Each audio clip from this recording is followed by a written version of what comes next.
गोवर्धन पूजा का परम आनंद पूर्ण उत्सव कार्तिक शुद्ध प्रतिपदा को मनाया जाता है। इस दिन की कथा इस प्रकार से।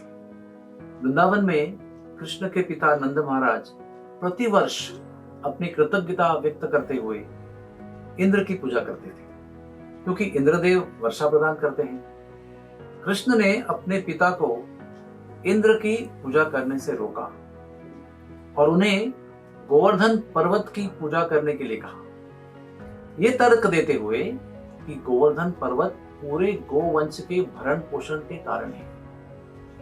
बहुत समय के तर्क वितर्क के बाद नंद बाबा और ब्रजवासी सहमत हो गए। योजना के इस परिवर्तन से सारे ब्रजवासी अत्यंत आनंदित हो उठे। उन्होंने अपने वार्षिक अनाज संग्रह का पूरा भंडार उपयोग में लाया।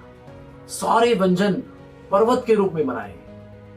गोवर्धन के पर्वत के पूरे विस्तार के चारों ओर अन्नकूट के रूप में प्रस्तुत किए। तरल पदार्थों के हौद लगा दिए। दो व्यंजन के बीच में एक उंगली रखने की भी जगह नहीं थी। श्री कृष्ण ने ब्रज के पूरे गोवंश की शास्त्रोक्त पूजा की, उनकी परिक्रमा की। तत्पश्चात 7 वर्ष के बालक श्री कृष्ण ने अपने नेतृत्व में विश्व की सबसे पहली गोवर्धन परिक्रमा संपन्न की। इस आनंदमय परिक्रमा के बाद श्री कृष्ण ने हजारों भुजाओं वाले गोवर्धन पर्वत का विशाल रूप धारण किया और कुछ ही क्षणों में सारे पर्वतमय व्यंजन ग्रहण कर लिए। एक गोपी थी जिसका नाम था भद्रौला। वो उस दिन नहीं आ सकी, किंतु बरसाना के पास अपने गांव में उसने अनेक अन्नकूट बनाकर रख दिए। गोवर्धन के विशाल रूप में श्री कृष्ण ने अपनी भुजाएं पीछे की ओर बढ़ाई और उसके सारे अन्नकूट ग्रहण कर लिए। उस गांव का नाम भद्रौला गोपी के नाम से रखा गया।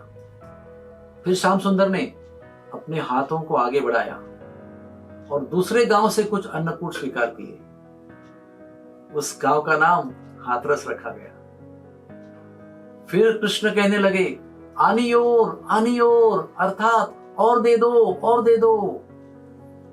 तब ब्रजवासियों ने उन्हें प्रेम पूर्वक तुलसी पत्र अर्पण किया और श्री कृष्ण पूरी तरह से संतुष्ट हो गए। संपूर्ण अन्नकूट जिन्हें श्री गोवर्धन द्वारा आरोगा गया था पुनः प्रकट हो गए और वो अनंत अन्नकूट प्रसाद सभी ब्रजवासियों को, गायों को, बंदरों को और हर जीव को वितरित किया गया।